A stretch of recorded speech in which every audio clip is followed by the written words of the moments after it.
Good morning. मैं लोकेश चौधरी, आप सबका श्री श्याम एजुकेशन ग्रुप की ऑनलाइन क्लासेस में हार्दिक अभिनंदन है। बीएससी पार्ट सेकेंड ईयर में हम अम्ल क्षार अवधारणा वाली यूनिट पढ़ रहे हैं, जिसमें हमने अम्ल क्षार के जो आपके पास में 5 सिद्धांत थे उनका हमने डिटेल अध्ययन कर लिया है। आर्रेनियस, ब्रांस्टेड, लोरी, लुईस और लक्स फ्लड और यूसिनोविच अवधारणा, इन पांचों का हमने डिटेल से अध्ययन कर लिया है। नेक्स्ट टॉपिक हमारे पास में है समआयनन प्रभाव। समआयनन प्रभाव क्या होता है? विलायकों का समआयनन प्रभाव। अब दो विलायक क्या होता है? जिसके अंदर विलय को डिसोल्व किया जाता है, विलय को घोला जाता है, वो विलायक कहलाता है। अब विलायक में अम्ल व क्षार दोनों को घोल सकते हैं और दोनों के आयनन देने की क्षमता समान हो, यानी वो आपके पास में विलायक कैसा होगा? सम आयनन प्रभाव वाला विलायक होता है। जैसे हम जलीय विलयन में, जैसे आपके पास में विलायक के रूप में हम जल भी काम ले सकते हैं या अन्य विलायक लेते हैं। यदि किसी विलायक में हम अम्ल को डालते हैं तो वहां पे प्रोटॉन H+ आयन और ऋणावेश स्पीशीज वहां पे क्या होती है? मुक्त होती है। अर्थात वे विलायक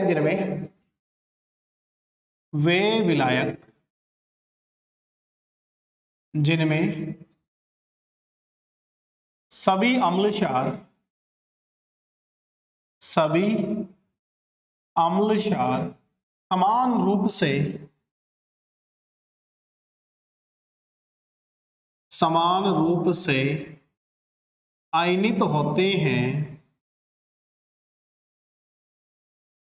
समान रूप से आयनित होते हैं, विलायकों का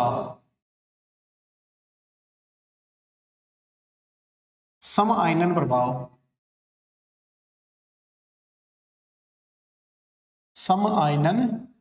प्रभाव कहलाता है। विलायकों का समआयनन प्रभाव कहलाता है। अर्थात ऐसा विलायक जिसमें अम्ल क्षार समान रूप से आयनित होते हैं उसे कहते हैं समआयनन प्रभाव। ठीक है। जैसे जल में,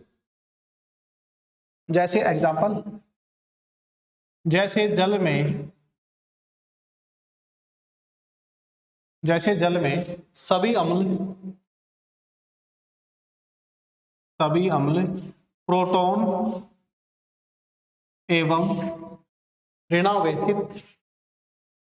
एवं ऋणावेशित स्पीशीज में आयनित होते हैं। यानी कि जल में आप किसी भी अम्ल को डालते हैं, जल में किसी भी अम्ल को डालने पर, जैसे आपके पास में कोई भी अम्ल है, एसिड है, इस एसिड को आपके पास में जल के अंदर में डिसॉल्व कर रहे हैं, उस कंडीशन में आपके पास में एक ऋणावेशित स्पीशीज और साथ में आपके पास में क्या होगा? प्रोटॉन क्या होता है? वहां पे आयनित होता है। जैसे हम बात करें H2O में हम HCl को डालें, H2SO4 को डालें, HNO3 को डिसॉल्व करें, ठीक है, इनमें से कोई सा भी आयन डालते हैं, ठीक है, ये आपके पास में एसिडिक अम्ल लेते हैं, ये आपके पास में क्या है? सोलवेंट है, ये आपके पास में विलायक है और ये चारों के पास में क्या है? एसिड है। देखो क्या है, जैसे जल में सभी अम्ल प्रोटॉन ऋणावेशित स्पीशीज में आयनित होते हैं, तो हमने इसको डालेंगे तो क्या होगा? देखो जल में H+ आयन देंगे, सभी क्या देंगे? H+ आयन देंगे, Cl-, SO4-, 2NO3- और एसीटेट हमें क्या होगा? प्राप्त होगा। ठीक, हम लिख सकते हैं Cl- आ सकता है और SO4-2 प्राप्त हो सकता है, NO3- प्राप्त हो सकता है और एसीटेट प्राप्त हो सकता है। ठीक है, टॉपिक और पास में क्या था? विलायकों का समआयनन प्रभाव। वे विलायक जिनमें सभी अम्ल क्षार समान रूप से आयनित होते हैं विलायकों का सम आयनन प्रभाव कहलाता है। ठीक है, जैसे जल के अंदर सभी अम्ल जो भी प्रोटॉन देने वाले अम्ल हैं वो जल में सभी क्या करते हैं, प्रोटॉन देते हैं और ऋणावेशित स्पष्टी देते हैं। ये आपके पास में एसिड है, ये आपके पास में जल है, तो आपके पास में दो चीजें प्रोटॉन प्लस ऋणावेशित स्पशीज यहाँ पे क्या होगी आपके पास में प्राप्त होगी। जैसे आपके पास में H2 में HCl डालें या एस्ट्रोसल्फर डालें या HNO3 डालें या एसिटिक अम्ल डालें तो सभी में आपके पास में क्या होगा H प्लस Cl माइनस हो सकता है, SO4 -2 हो सकता है, NO3 माइनस हो सकता है या एसीटेट आयन हो सकता है। ठीक है, यदि जल में N2H प्लस आयन डालते हैं तो यदि जल में N2H प्लस आयन डालते हैं तो इस आयन का जो H प्लस आयन है उस H प्लस आयन को जल का जो OH माइनस आयन है वो क्या कर लेता है, ग्रहण कर लेता है और आपके पास में N2 और H2 का निर्माण होता है। जैसे देखो आपके पास में क्या है, डाला जाए तो डालते हैं तो जल में उपस्थित OH minus ion H plus ion को ग्रहण कर लेता है और निम्न प्रकार से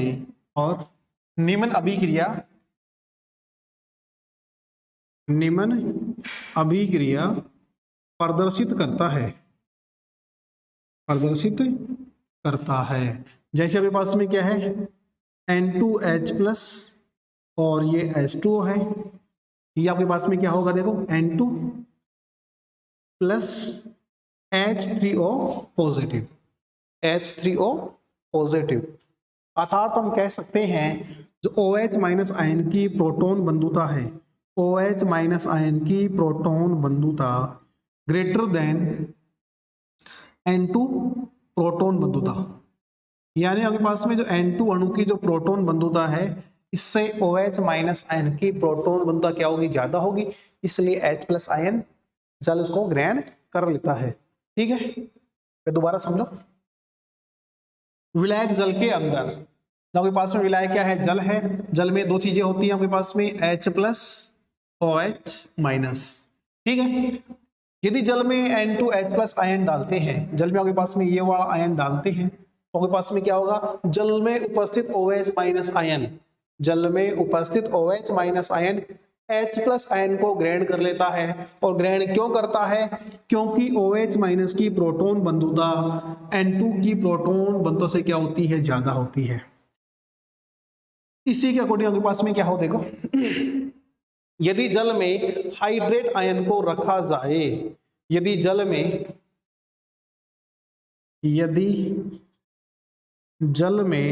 हाइड्रेट आयन कोष्टक में H माइनस आयन को रखा जाए तो जल में उपस्थित OH माइनस आयन उस हाइड्रेट आयन को, उस H माइनस आयन को ग्रहण नहीं कर सकता है, नहीं करता है, क्योंकि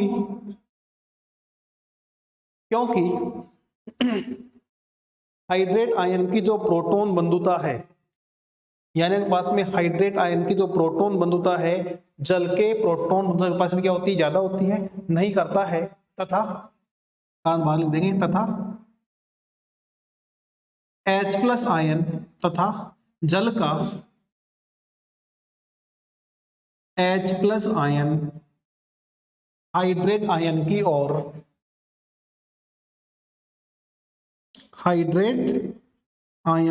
ओर अग्रसर होता है और H2 अणु का निर्माण होता है। ठीक है, होता है और H2 अणु का निर्माण होता है। यानी कि यदि जल में हाइड्रेट आयन रख दें, H माइनस आयन रख देंगे, तो आपके पास में जल में उपस्थित OH माइनस आयन है उसको ग्रहण नहीं करेगा, क्योंकि जल में उपस्थित OH माइनस की जो प्रोटॉन बंधुता है वो H प्लस आपके पास में हाइड्रेट आयन का जो OH है उसकी तुलना में क्या है, दुर्बल है।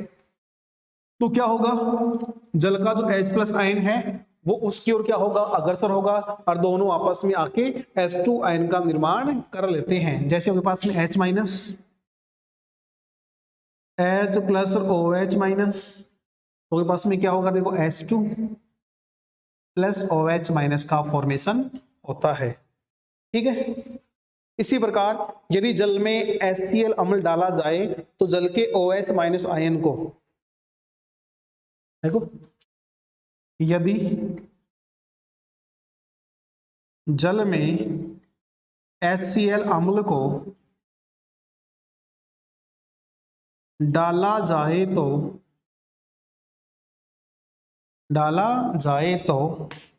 अम्ल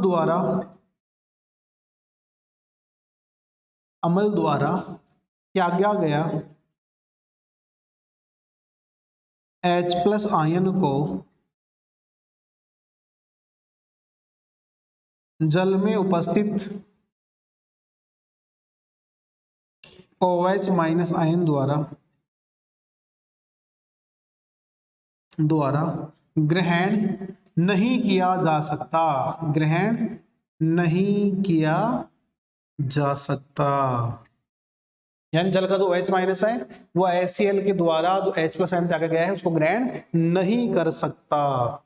ठीक है, क्यों नहीं ग्रहण कर सकता, आपके पास में देखो, जैसे आपके पास में HCl प्लस H2O, ठीक है, आपके पास में क्या बनेगा, Cl माइनस और H3O पॉजिटिव का फॉर्मेशन होता है,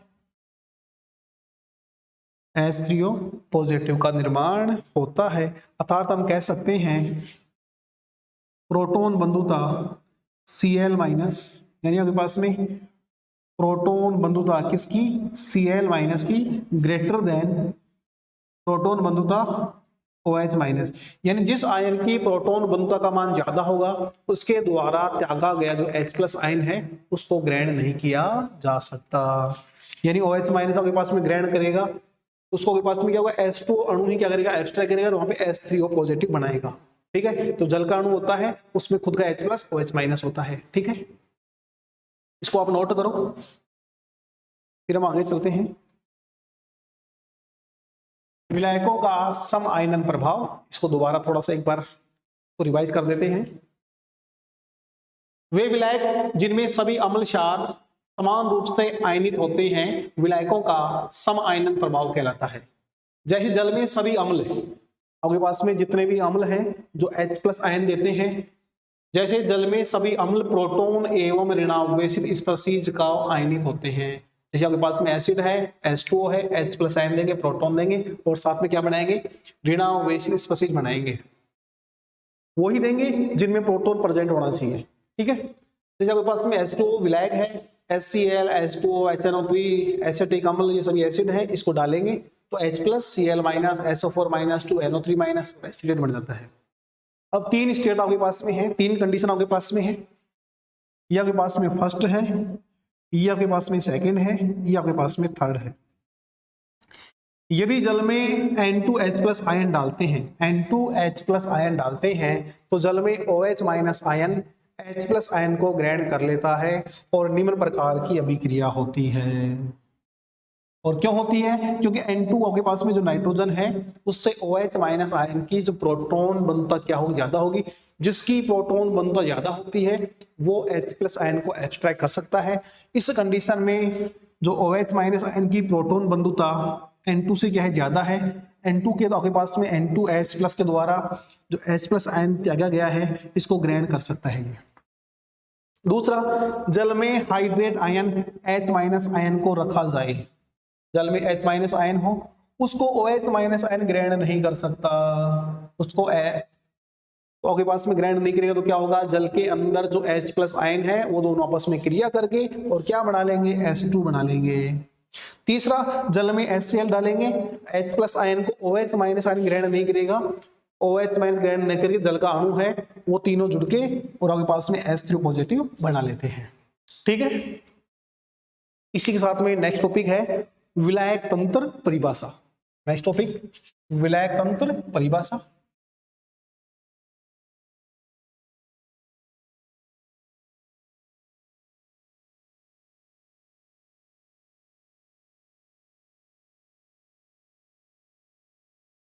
विलायक तंत्र परिभाषा टॉपिक का नाम है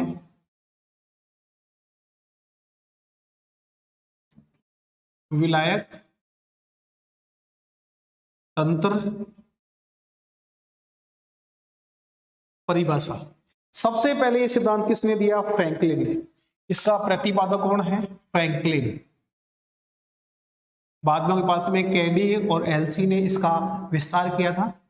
इसका जो प्रतिपादक पास में कौन है, फ्रैंकलिन है, और इसका विस्तार करने वाले आगे विस्तारक आएंगे वो के पास में कौन कौन है, केडी एंड एलसी। केडी और एलसी ने इसका क्या किया है, विस्तार किया है, और फ्रैंकलिन। प्रतिपादक पास में कौन है, फ्रैंकलिन है, विस्तारक कौन है, केडी एंड एलसी है। ठीक है, क्या होता है देखो, इस सिद्धांत के अनुसार अम्ल क्या होते हैं। अपन बात करें अम्ल की, बात करें विलायक तंत्र परिभाषा के अनुसार एसिड क्या होते हैं। इस सिद्धांत के अनुसार अम्ल वे होते हैं जो विलायक में वियोजित होकर धनावेश आयनों की संख्या में वृद्धि करते हैं, जो विलायक के सतह आयनीकरण से बनते हैं। इस सिद्धांत के अनुसार, इस सिद्धांत के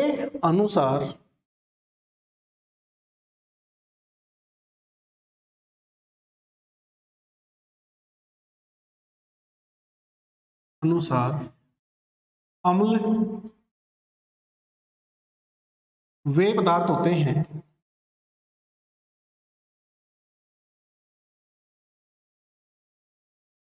जो विलायक में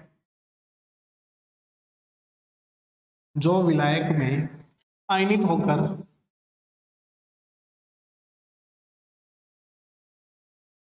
होकर धनावेशित आयनों की संख्या में वृद्धि करते हैं। धनावेश आयनों की संख्या में, धनावेशित आयनों की संख्या में, धनावेशित आयनों की संख्या में वृद्धि करते हैं, संख्या में वृद्धि करते हैं, अम्ल कहलाते हैं। ठीक है, जो विलायक के सतह आयनीकरण से बनते हैं, जो विलायक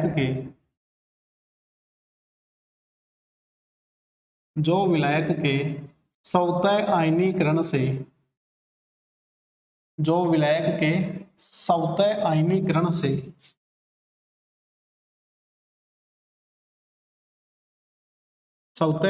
से बनते हैं, अम्ल कहलाते हैं।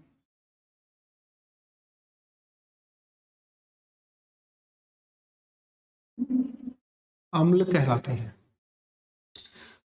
विलायक तंत्र के अनुसार, इस सिद्धांत के अनुसार अम्ल वे पदार्थ होते हैं जो विलायक में आयनित होकर धनावेशित आयनों की संख्या में वृद्धि करते हैं, जो विलायक के सतह आयनीकरण से बनते हैं, अम्ल कहलाते हैं। यहाँ पे विलायक के रूप में, यानी एग्जांपल जो के पास में संख्या में बढ़ाने वाले के पास में NH4Cl है, अमोनियम क्लोराइड, और दूसरा आपके पास में अमोनियम नाइट्रेट NH4NO3। ठीक है, दूसरा आपके पास में है क्षार। क्षार क्या कहता है, इस सिद्धांत के अनुसार, इस सिद्धांत के अनुसार क्षार वे पदार्थ होते हैं, क्षार वे पदार्थ होते हैं जो विलायक में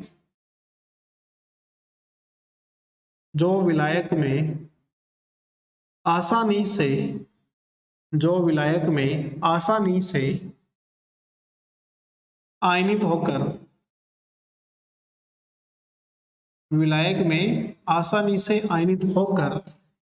ऋणावेशित आयनों की संख्या में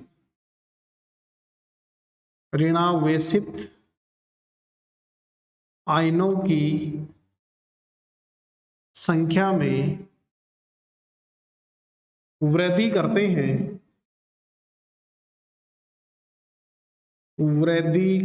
हैं जो विलायक के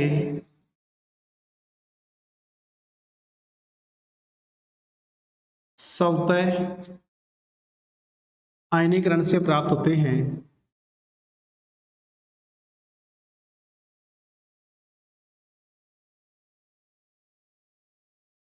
स्वतः आयनीकरण से प्राप्त होते हैं, क्षार कहलाते हैं।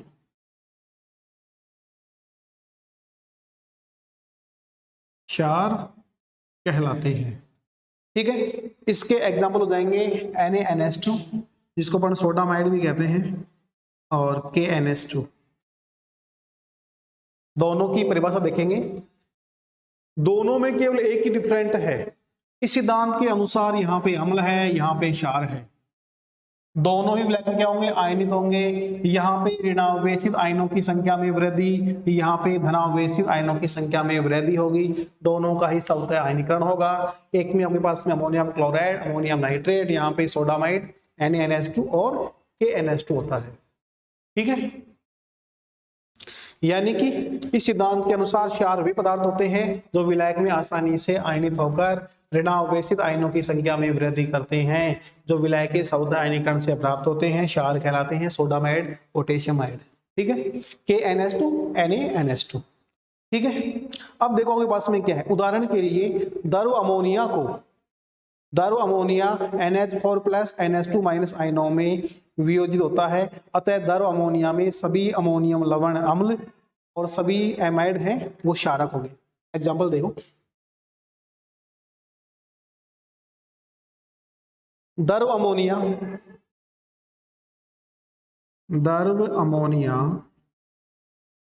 आयनित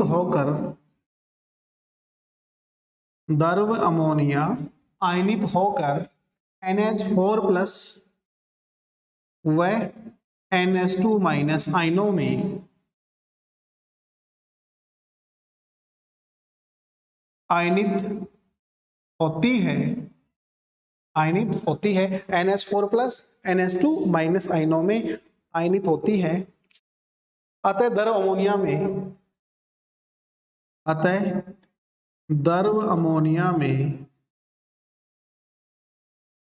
अमोनिया में सभी NH4+ आयन अम्ल तथा सभी NH2- आयन क्षार कहलाते हैं। NH4+ वाले आपके पास में क्या होंगे? अम्ल होंगे। NH2- आयन वाले हैं वो क्या कहलाएंगे? क्षार कहलाएंगे। ठीक है, विलायकों का स्वतः आयनीकरण होने पर, इसको थोड़ा समझ लो फिर अपन आगे चलते हैं। देखो पास में द्रव अमोनिया है, यानी पास में दो अणु किसके लिए? अमोनिया के लिए। इनका हमने आयनीकरण करवाया NH4+ और NH2-। ये आपके पास में अम्ल की भांति कार्य करेगा, ये आपके पास में क्षार की भांति कार्य करता है। ठीक है, इसको नोट करो। द्रव अमोनिया आयनित होकर NH4+ NH2- आयनित होती है। ठीक है, दो आयनों में आपके पास आयनित हो गई। द्रव अमोनिया NH3 था आपके पास में, NH4 में NH2 हो गया। जो आपके पास में NH4 वाले हैं वो सभी क्या होंगे? अम्ल होंगे।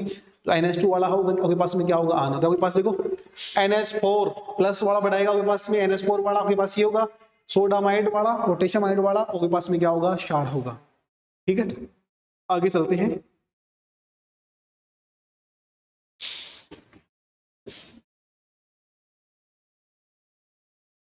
आपके पास में कुछ विलायक है, उनमें किस प्रकार सवता आयन होता है? विलायकों का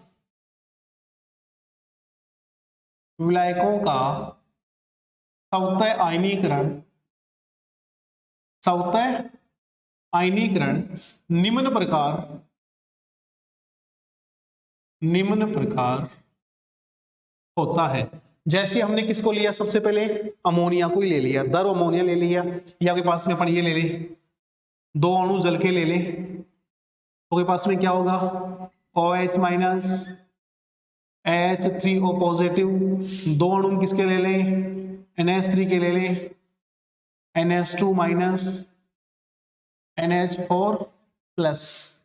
ठीक है, हम SO3 के 2 अणु ले लें, 2SO3 हम ले लें, तो आपके पास में क्या होगा? SO2 माइनस, और एक के पास क्या बन जाएगा? SO4, यानी कि एक के पास में SO2 बनेगा, एक SO4 बन जाएगा, SO4 माइनस 2 SO2 प्लस 2 बन जाएगा। ठीक है, यह आपके पास में विलायकों का सवतः आयनीकरण हो गया। यानी कि कहने का मतलब विलायक तंत्र के अनुसार आपके पास में ऐसे पदार्थ जो धनावेशित आयनों की संख्या में वृद्धि करते हैं, वे आपके पास में क्या कहलाते हैं? वे आपके पास में अम्ल कहलाते हैं। जो ऋणावेशित आयनों की संख्या में वृद्धि करते हैं उसे हम कहते हैं क्षार। ठीक है, और आपके पास में सोडामाइड NaNH2 KNH2 आपके पास में क्षार के लिए है, और अमोनियम क्लोराइड, अमोनियम नाइट्रेट वो अम्ल के लिए होंगे। आगे इस सिद्धांत का विस्तार करते हुए देखो, इस सिद्धांत का विस्तार, इस सिद्धांत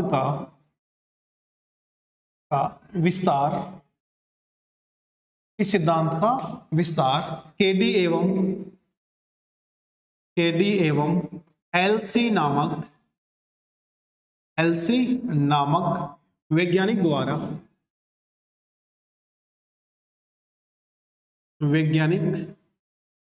द्वारा किया गया। यानी कि पास में यह सिद्धांत जो विलायक तंत्र की परिभाषा है, ये किसने दी? फ्रैंकलिन ने दी। इसका आपके पास में जो विस्तार है वो किसने किया? केडी व एलसी नामक वैज्ञानिक ने किया। तो आगे देखो, यानी कि अम्ल अब क्या होंगे? केडी एवं एलसी के अनुसार अम्ल क्या होते हैं? देखो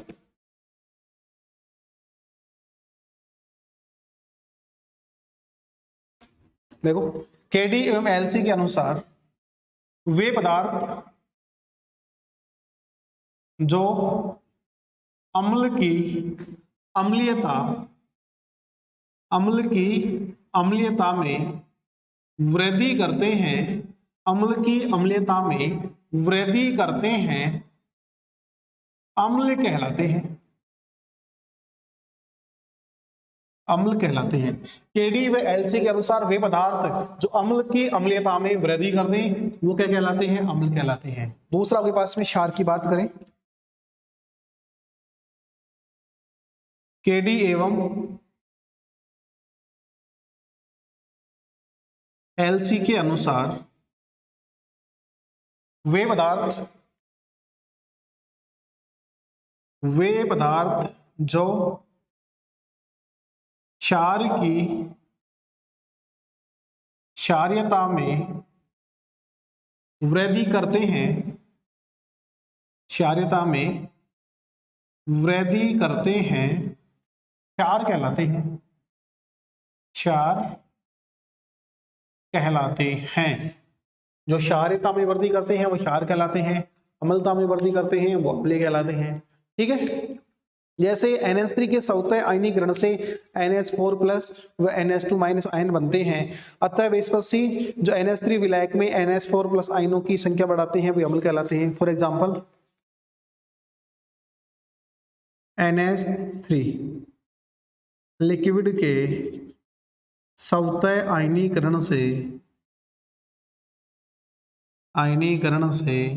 NH4 प्लस एवं NH2 माइनस आयन प्राप्त होते हैं, आयन प्राप्त होते हैं, ठीक है। अतः वे स्पीशीज, अतः वे स्पीशीज, अतः वे स्पीशीज जो NH3 विलायक में, जो NH3 विलायक में NH4 प्लस आयनों की संख्या में वृद्धि करते हैं, अम्ल कहलाते हैं, तथा NH3 विलायक में NH2 माइनस आयनों की संख्या में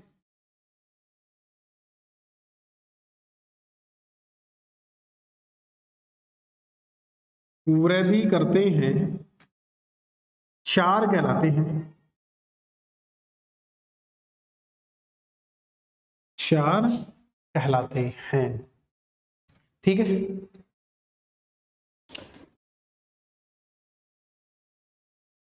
इसको नोट करो, इसको समझो फिर क्या है ये, इसको एक बार नोट करो और फिर समझाते हैं क्या है ये।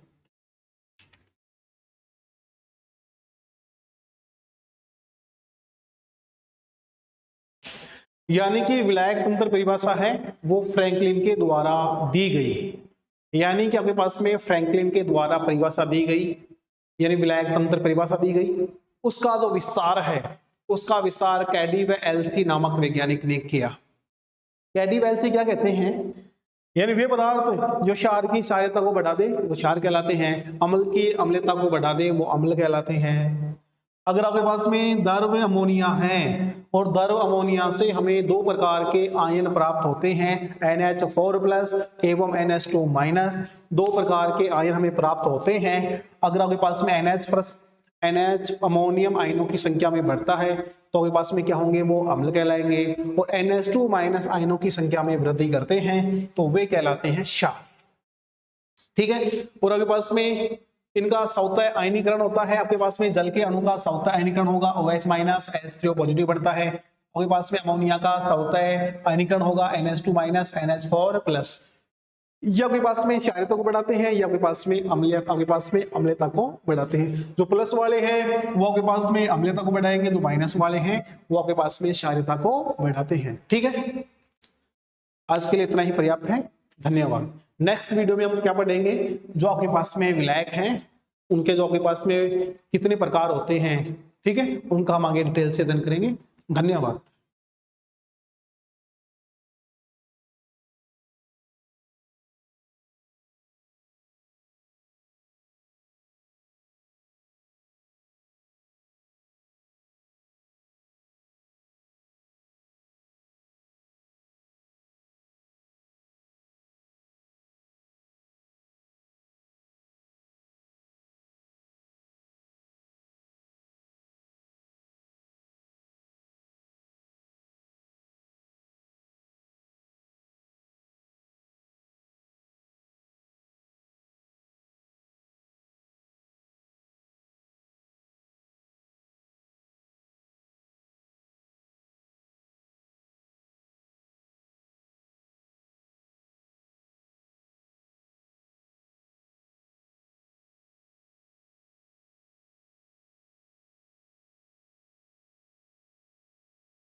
गुड मॉर्निंग, मैं लोकेश चौधरी आप सबका श्री श्याम एजुकेशन ग्रुप की ऑनलाइन क्लासेस में हार्दिक अभिनंदन है, स्वागत है।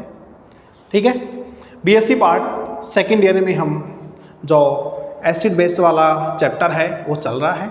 इसमें हमने लास्ट वीडियो में विलायक तंत्र की परिभाषा देखी थी, जिसने फ्रैंकलिन ने ये सिद्धांत दिया और कैडी एवं एलसी ने उसका विस्तार किया और उसका हमने मुख्य एग्जाम्पल लिया था अमोनिया।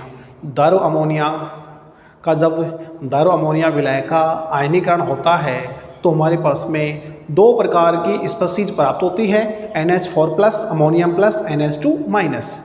ठीक है, NH4 प्लस आयनों की संख्या में वृद्धि करने वाले पदार्थ कैसे होंगे? अम्लीय होंगे। और NH2 माइनस आयनों की संख्या में वृद्धि करने वाले पदार्थ कैसे होंगे? क्षारीय होंगे। ठीक है, आज का टॉपिक हमारे पास में है प्रोटॉन के आधार पर विलायकों के प्रकार। टॉपिक आपके पास में क्या है? प्रोटॉन विलायकों के आधार पर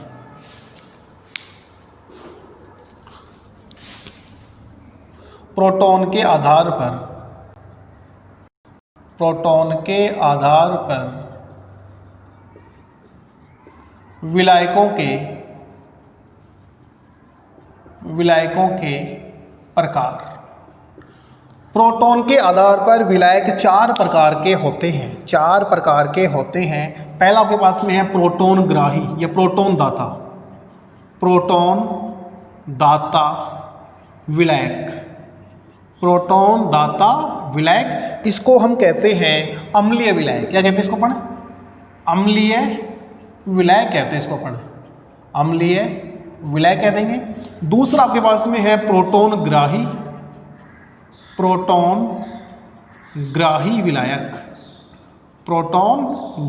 विलायक, जिसको हम कहते हैं क्षारीय विलायक।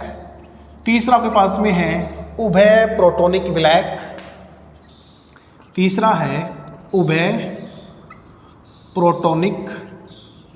विलायक, जो परिस्थिति के अनुसार प्रोटॉन को ग्रहण भी कर सकते हैं और प्रोटॉन का त्याग भी कर सकते हैं। चौथा आपके पास में है विप्रोटॉनिक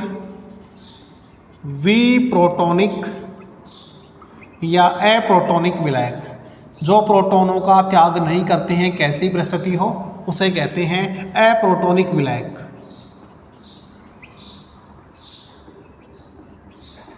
यानी कि प्रोटॉन के आधार पर विलायक चार प्रकार के होते हैं: प्रोटॉन दाता, प्रोटॉन ग्राही, उभय प्रोटॉनिक और विप्रोटॉनिक, अम्लीय, क्षारीय। ठीक है, अब हम पहले की बात करते हैं डिटेल से। प्रोटॉन दाता विलायक, पहला आपके पास में है प्रोटॉन दाता विलायक।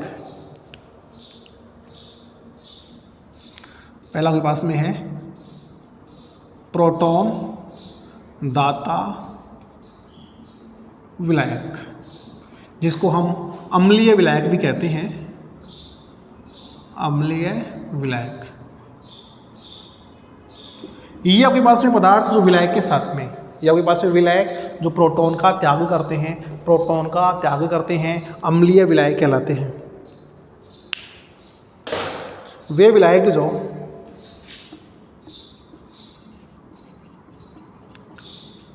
विलायक जो डाले गए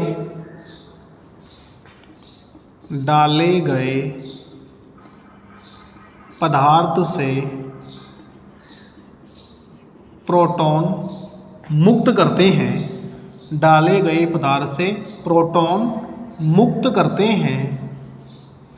प्रोटॉन दाता विलायक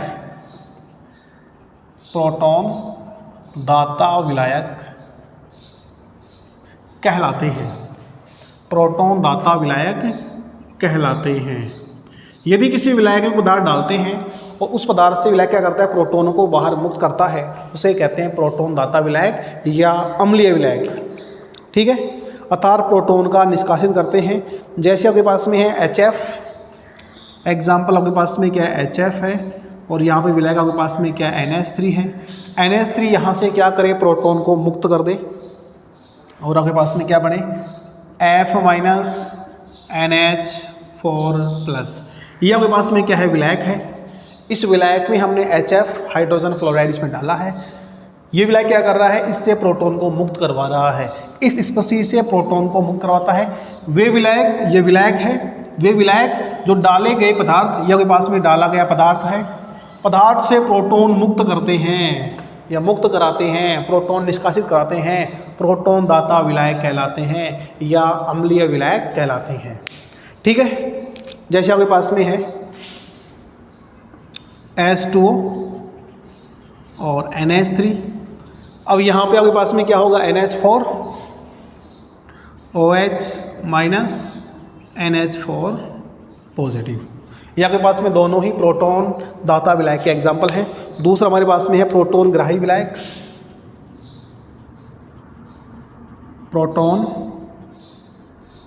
ग्राही विलायक या क्षारीय विलायक। परिभाषा इसके आधार पर दे देंगे, वे विलायक जो डाले गए पदार्थ से प्रोटॉन ग्रहण करते हैं, वे विलायक जो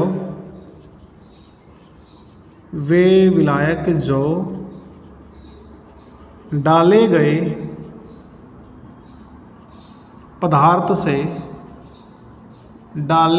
पदार्थ से प्रोटॉन ग्रहण करते हैं, प्रोटॉन ग्रहण करते हैं,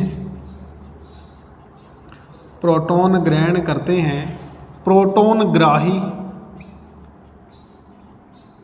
या क्षारीय विलायक, प्रोटॉन ग्राही या क्षारीय विलायक कहलाते हैं। परिभाषा दोनों सेम सी है, वहाँ पे मुक्त होगा, नीचे आपके पास में क्या होगा, ग्रहण होगा। जो विलायक होगा वो पदार्थ से क्या लेगा, प्रोटॉन ग्रहण कर लेगा। जैसे आपके पास में NH3 और पिरीडीन है, एग्जाम्पल NH3 और पिरीडीन दोनों के पास में प्रोटॉन ग्राही का कार्य करते हैं। तीसरा आपके पास में है उभयप्रोटिक,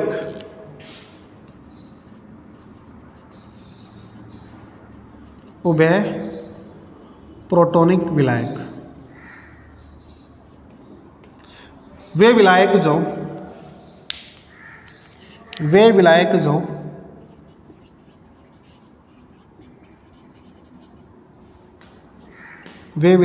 जो डाले गए पदार्थ से परिस्थिति के अनुसार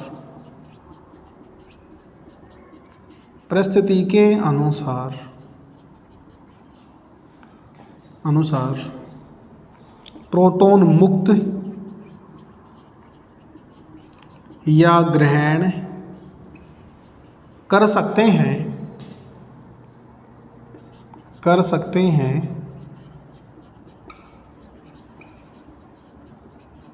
उभय प्रोटॉनिक विलायक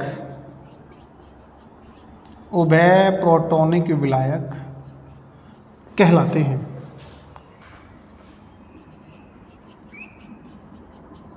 उभय प्रोटॉनिक विलायक कहलाते हैं, जो परिस्थिति के अनुसार प्रोटॉन का त्याग भी करवा सकते हैं या प्रोटॉन को ग्रहण भी करवा सकते हैं, वो कहलाते हैं उभय प्रोटॉनिक। जैसे आपके पास में है एसिटिक अम्ल, CH3COOH है, यह अम्ल यह आपके पास में परिस्थिति के अनुसार प्रोटॉन का त्याग भी कर सकता है और प्रोटॉन को ग्रहण भी कर सकता है। डिपेंड करती है यहाँ पे परिस्थिति, समझो इसको।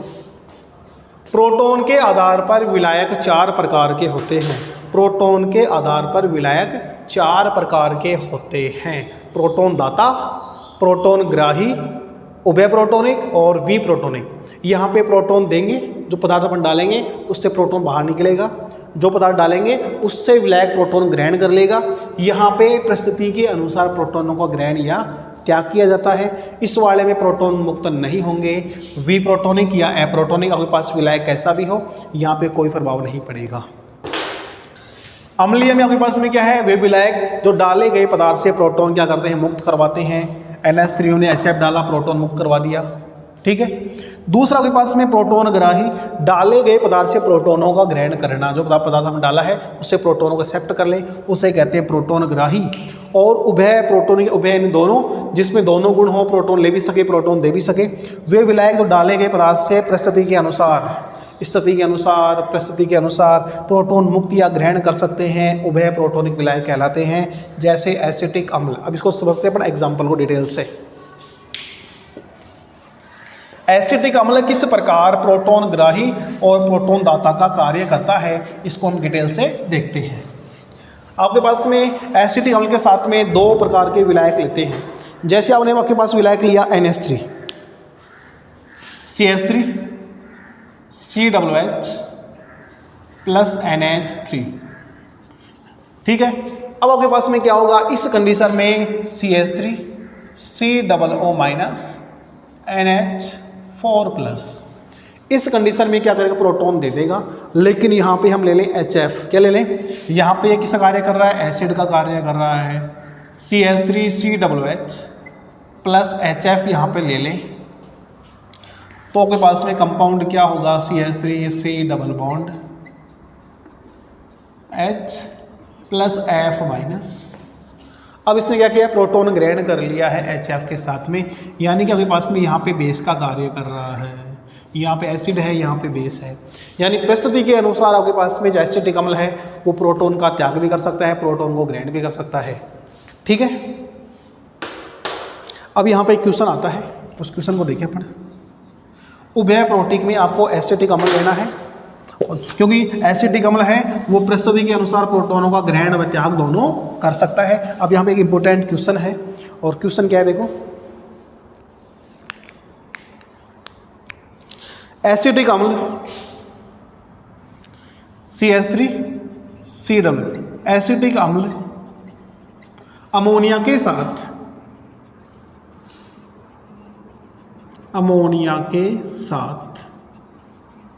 परबल अम्ल की भांति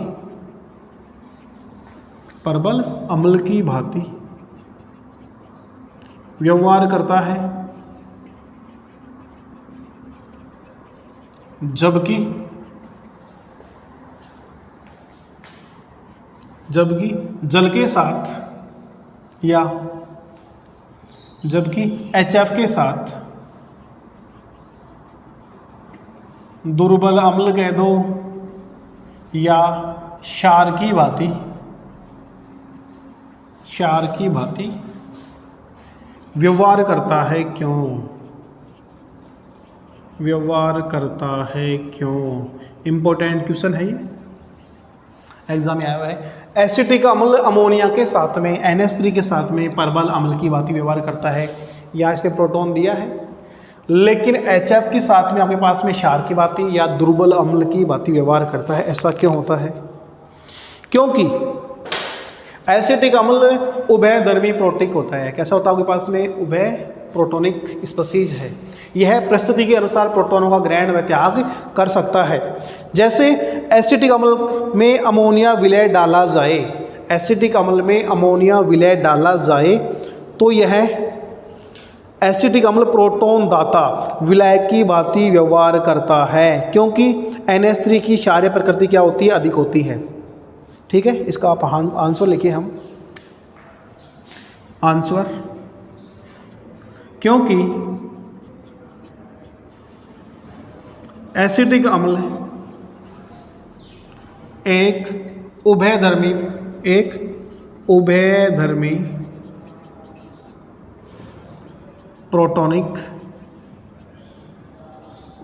स्पीशीज होता है, जो परिस्थिति के अनुसार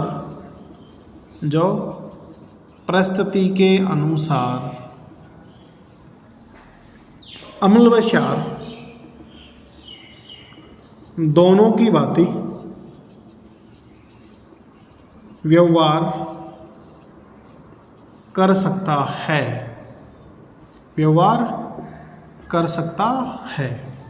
जो अम्ल क्षार दोनों की भांति व्यवहार कर सकता है। पहली कंडीशन में आपने क्या किया, आपने एसिटिक अम्ल को NH3 के साथ में प्रेजेंस कर दिया, उस कंडीशन में आपके पास में क्या पड़ा, CH3 COO minus NH4 plus.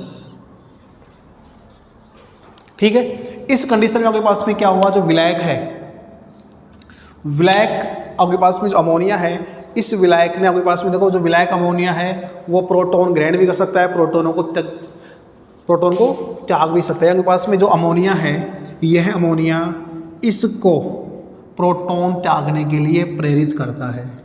ठीक है, ये प्रोटॉन त्यागा H+ को, इसने ग्रहण कर लिया, तो आपके पास में प्रोटॉन त्याग रहा है, अम्ल की भांति व्यवहार कर रहा है। ऐसा क्यों है, क्योंकि NH3 की जो प्रोटॉन बंधुता है, NH3 की जो प्रोटॉन बंधुता है वो आपके पास में एसिटिक अम्ल है, यानी कि इसको हम ऐसे लिखें CH3 C double bond O, और ये आपके पास में NH3 है। इन दोनों में आपके पास में जो OH है, यहाँ पे जो आपके पास में अमोनिया का H यहाँ पे ऐड होगा, यानी कि PaNH3 greater than OH minus.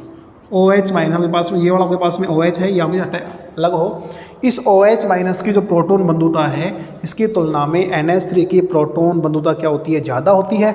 इस कंडीशन में आपके पास में जो NH4 है, इस प्रोटॉन को ग्रहण कर लेता है। ठीक है, यानी इसकी प्रोटॉन ग्रहण करने की क्षमता यहाँ पे क्या है, ज़्यादा है। अगर यहाँ पे हम जल का अणु लें या HF लेते हैं, या हम क्या लें, जल का अणु लें, देखो जैसे हमने दूसरा लिया, यदि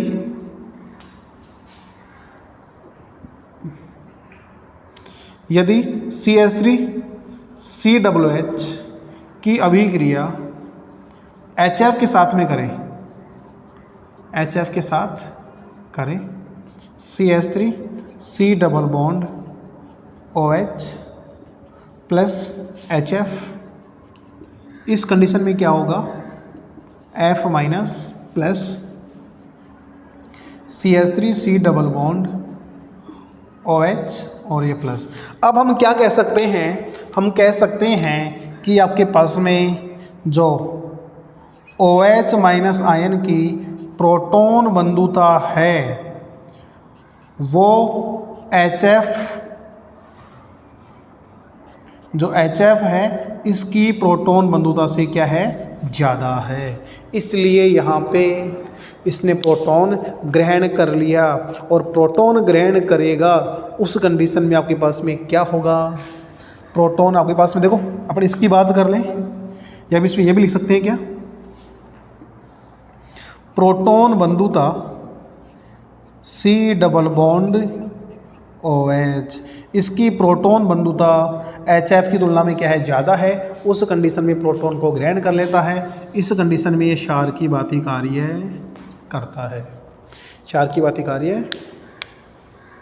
ठीक है, देखो अगर एसिटिक अम्ल में हमने अमोनिया डाला या एसिड अम्ल में HF डाला, दोनों के पास में, दोनों को कोई सा भी NH3 लेंगे, HF लेंगे, NH3 लेंगे, तो क्या होगा, NH3 क्या करेगा, इस प्रोटॉन को ग्रहण कर लेगा, क्योंकि NH3 की जो प्रोटॉन बंधुता है, NH3 की प्रोटॉन, जिसकी प्रोटॉन बंधुता ज़्यादा होगी, जिसकी प्रोटॉन बंधुता ज़्यादा होगी वो क्या करता है, प्रोटॉन को ग्रहण करेगा, जिसकी प्रोटॉन बंधुता कम होगी वो प्रोटॉन को त्यागेगा। इस कंडीशन में आपके पास में क्या होगा, इस OH माइनस आयन की प्रोटॉन बंधुता कम है, इसलिए H प्लस आयन को त्याग देगा और ये वाला ग्रहण करके NH4 बना लेगा।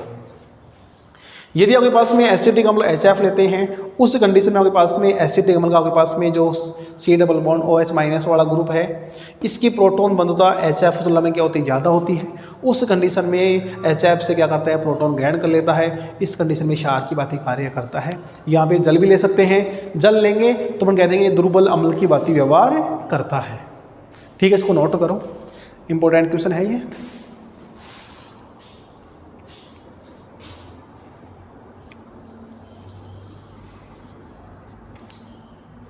चार प्रकार के विलायक हमने देखे, प्रोटॉन दाता, प्रोटॉन ग्राही, उभय प्रोटोनिक और विप्रोटोनिक। सबसे इंपॉर्टेंट कौन सा हमारे पास में, उभय प्रोटोनिक है। उभय, उभय यानी दोनों, प्रोटोनिक जो दोनों कंडीशन आपके पास रखता हो, प्रोटॉन ले भी सके प्रोटॉन दे भी सके, डिपेंड करती है परिस्थिति, साथ में जुड़ने वाला कंपाउंड कैसा है, साथ में किस प्रकार का विलय आ रहा है या किस प्रकार का विलायक आ रहा है, ठीक है, वो यहाँ पे इम्पोर्टेंट है। और हमने इसके लिए सबसे बेस्ट एग्जांपल कौन सा लिया है, एसिटिक अम्ल का लिया है। किसका लिया है, एसिटिक अम्ल का लिया है। एसिटिक अम्ल में क्या होता है, एसिटिक अम्ल खुद भी क्या है, दुर्बल अम्ल है। क्या है, दुर्बल अम्ल है।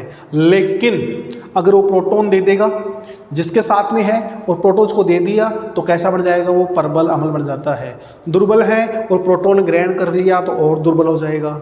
ये अपन कह सकते हैं क्षारीय गुण वो रिप्रेजेंट कर सकता है। यहाँ पे हमने दोनों एग्जाम्पल देख लिए हैं HF और NH3 के साथ में, इसको नोट करो। फिर हम पढ़ेंगे आगे V protonic species. V protonic species देखेंगे हम आगे। चौथा, इसका हम आगे डिटेल से पूरा क्वेश्चन का आंसर लिख सकते हैं। मैंने अपने पास में यही है क्योंकि पास में इसमें हम लिख सकते हैं क्या कि आपके पास में HF आयन की जो प्रोटॉन बंधुता है, HF आयन की प्रोटॉन आपके पास में, HF की प्रोटॉन बंधुता आपके पास में कार्बोक्सिल अम्ल के इस समूह की तुलना में क्या होती है, कम होती है। जिसकी प्रोटॉन बंधुता ज़्यादा होती है, जिसकी प्रोटॉन बंधुता ज़्यादा होती है वो दूसरे यौगिक से प्रोटॉन ग्रहण कर लेता है और HF से प्रोटॉन ग्रहण कर लेगा। यहाँ पे उल्टा था, इसकी ज़्यादा थी, इसने ग्रहण कर लिया था, ठीक है। नेक्स्ट हमारे पास में है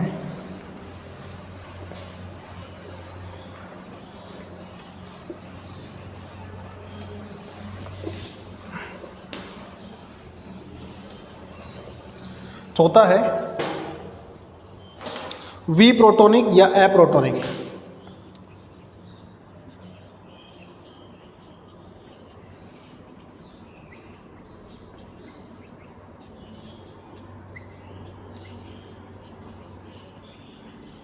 नाम से ही यहाँ पे क्या हो रहा है, क्लियर हो रहा है। ये प्रोटोनिक और एप्रोटोनिक और वी प्रोटोनिक, यानी कि किसी विलायक में डाले गए पदार्थ से न तो प्रोटॉन मुक्त होते हैं और न ही प्रोटॉन ग्रहण होते हैं। उस कंडीशन में जो हमारे पास में विलायक है वो कैसा होगा, वी प्रोटोनिक। जैसे हम यहाँ पे SO2 लें, CO2 लें, SO2 लें, विलायक लें, उसमें किसी भी कंडीशन में प्रोटॉनों का ग्रहण नहीं होगा, प्रोटॉनों का त्याग वहाँ पे नहीं होगा, ठीक है।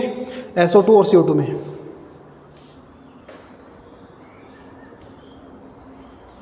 वे विलायक जो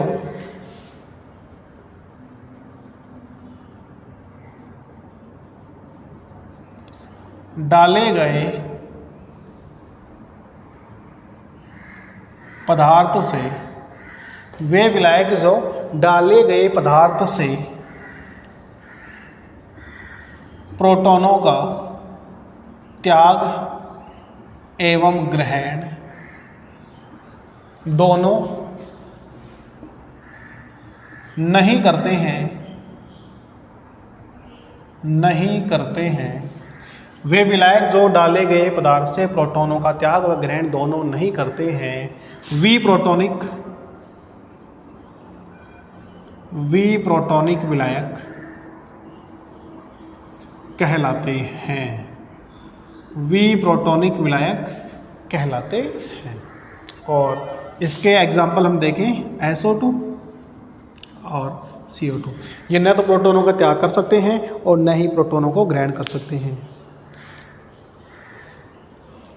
इन्हें अजलीय विलायक भी कहते हैं, इन्हें अजलीय विलायक भी कहते हैं, अजलीय विलायक भी कहते हैं, इन्हें अजलीय विलायक भी कहते हैं, ठीक है।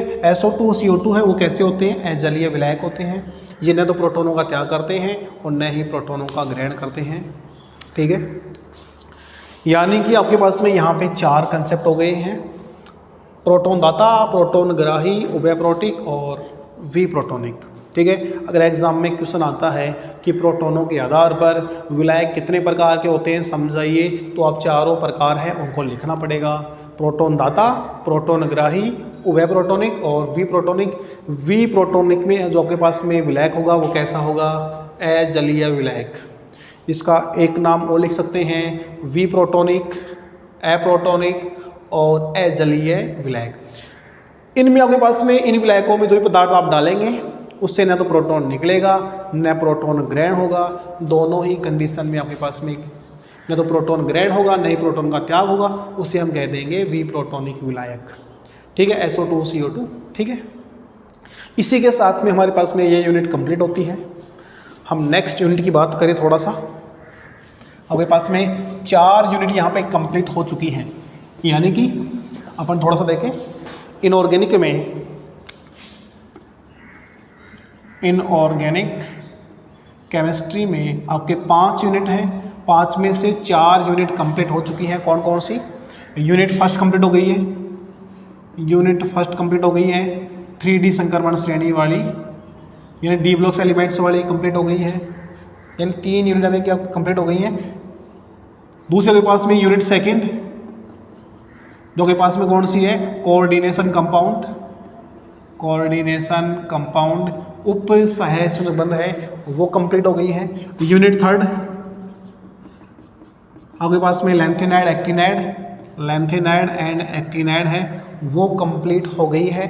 फिर हमने यूनिट 5 पढ़ी, यूनिट 5 पढ़ी है, 4 नहीं पढ़ी अभी। यूनिट 5 कौन सी है? Acid and base, acid and base, ये आपके पास में कंप्लीट हो गई है। आपके केवल एक यूनिट बचती है, यूनिट 4 शेष बच रही है, ऑक्सीडेशन एंड रिडक्शन, ऑक्सीकरण अपचयन विभव है या रेडॉक्स विभव, ये यूनिट बच रही है। हमने इन 4 यूनिट्स को कंप्लीट कर लिया है। यूनिट फर्स्ट में यूनिट फर्स्ट, सेकंड, थर्ड और 5 आपके पास में, ये 4th वाली है। 5th वाले आपके पास में एसिड बेस, अभी जो हमने जस्ट कंप्लीट की है RNAs वाली। ठीक है, ये 4 यूनिट हमने कंप्लीट कर ली है। ठीक है, इनमें आपके पास में कोई भी डाउट हो, कोई भी समस्या हो तो आप जब ऑफलाइन क्लासेज हों तब आप उनको क्लियर कर सकते हैं। इनके आप आराम से नोट्स बना के इनको आप आराम से कंठस्थ याद कर लो। आपके टोटल 10 क्वेश्चन आएंगे प्रत्येक यूनिट से, पहला, दूसरा, तीसरा, चौथा, 5वां, 6ठा, 9वां, 10वां और 7वां, 8वां। टोटल 10 में से अपने को केवल 5 क्वेश्चन करने हैं। इन दोनों में से एक करना है, इन दोनों में से एक करना है, इन दोनों में से एक करना है। ठीक है, तो हमने 4 क्वेश्चन यहाँ पे कंप्लीट कर लिए हैं। 5वां क्वेश्चन पढ़ने के लिए हम ऑक्सीडेशन रिडक्शन, इसका हम थोड़ा सा इंट्रोडक्शन देखते हैं, फिर हम बाकी इसको नेक्स्ट वीडियो में पढ़ेंगे। देखो, ऑक्सीडेशन क्या होता है, इसकी हम परिभाषा लिखें। ऑक्सीकरण क्या होता है? वे यौगिक जो O2 का त्याग करते हैं, सामान्यतया O2 का त्याग करते हैं, वो कहलाता है ऑक्सीकरण। ये आपके पास में O2 का त्याग कह दें, O2 का त्याग। ऑक्सीजन पे कैसा होता है? ऋणावेश, ऋणावेशित ऑक्सीजन आपके पास में O2 का ग्रहण, O2 को ग्रहण करना, O2 को ग्रहण करना, ऋणावेशित स्पीशीज को ग्रहण करना, H2 का त्याग, हाइड्रोजन को त्यागना, धनावेशित स्पीशीज को, धनावेशित स्पीशीज को त्यागना या इलेक्ट्रॉन का त्यागना, इलेक्ट्रॉन का त्याग या ऑक्सीकरण अंक में वृद्धि, ऑक्सीडेशन स्टेट में वृद्धि, यह आपके पास क्या कहलाता है? ऑक्सीकरण कहलाता है। O2 को ग्रहण करना, ऋणावेशित स्पीशीज को ग्रहण करना, हाइड्रोजन को त्यागना, धनावेशित स्पीशीज को त्यागना, इलेक्ट्रॉन आपके पास देखो, आपके पास में Fe+2 से Fe+3 हो रहा है, इलेक्ट्रॉन का त्यागना, इलेक्ट्रॉन का त्यागना क्या कहलाता है? आपके पास में ऑक्सीडेशन। इलेक्ट्रॉन को ग्रहण करना क्या कहलाता है? यानी कि ऑक्सीकरण अंक में वृद्धि करना, ऑक्सीकरण अंक में वृद्धि करना। आपके पास में 2 से 3 हो रहा है तो आपके पास में क्या होगा? ऑक्सीडेशन। फिर आपके पास में ऐसे आपके पास में क्या होगा? रिडक्शन होगा। उनको हम डिटेल से नेक्स्ट वीडियो में पढ़ेंगे। ठीक है, धन्यवाद। और इन 4 यूनिट में आपके पास में कोई भी, इन 4 यूनिट में आपके पास में कोई भी डाउट है, कोई भी क्वेश्चन है, उनको आप आराम से क्वेश्चन को बनाना। जो आपको नहीं आए, आपके पास में सिलेबस के अनुसार, जो आपके पास में यूनिवर्सिटी का सिलेबस है उसके अनुसार इन चारों यूनिट को देखना और फिर आपको वैसे इनका आप अध्ययन करना। ठीक है, धन्यवाद।